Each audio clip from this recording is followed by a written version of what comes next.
les amis, j'espère que je vous trouve en bonne forme, que vous avez passé un bel hiver. Quant à moi, j'ai fait des travaux pendant l'hiver, justement, le projet dont je vous avais parlé au mois de novembre. Je vais vous expliquer ce que nous allons faire puisque c'est le mois de mars, bientôt le jardinage, enfin le moment est arrivé. Le grand projet de cette année, c'est de créer un vrai potager. Pour ce faire, j'ai choisi un endroit bien ensoleillé. Ce sera mon potager. Ensuite, j'ai posé des piquets tout autour afin de bien travailler. Deuxième étape, j'ai désherbé et nettoyé toute la surface du chien-dent et du liseron qui l'avait envahi.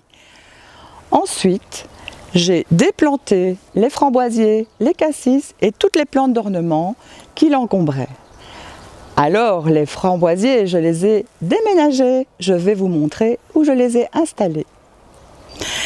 Voici maintenant le nouveau petit coin des petits fruitiers. Cassis, groseille et en même temps, j'ai planté 3 myrtillers.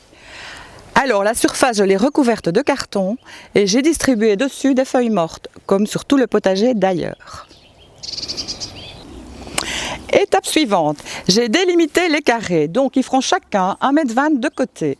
Alors j'ai mis des petits piquets, j'ai tendu des fils pour qu'on voit bien l'alignement. Maintenant il ne reste plus qu'à. Étape suivante, j'ai créé un chemin tout autour du potager. J'ai distribué dessus de la laine en vrac. D'ailleurs c'est beaucoup plus confortable qu'avant et antidérapant. Prochaine étape, le broyage de cette haie de thuya que je déteste, je vous le dis franchement. Alors, ce broyat va nous servir à remplir les sentiers de mon potager. Surtout, ne pas le mettre sur le potager lui-même, c'est beaucoup trop acide comme mélange.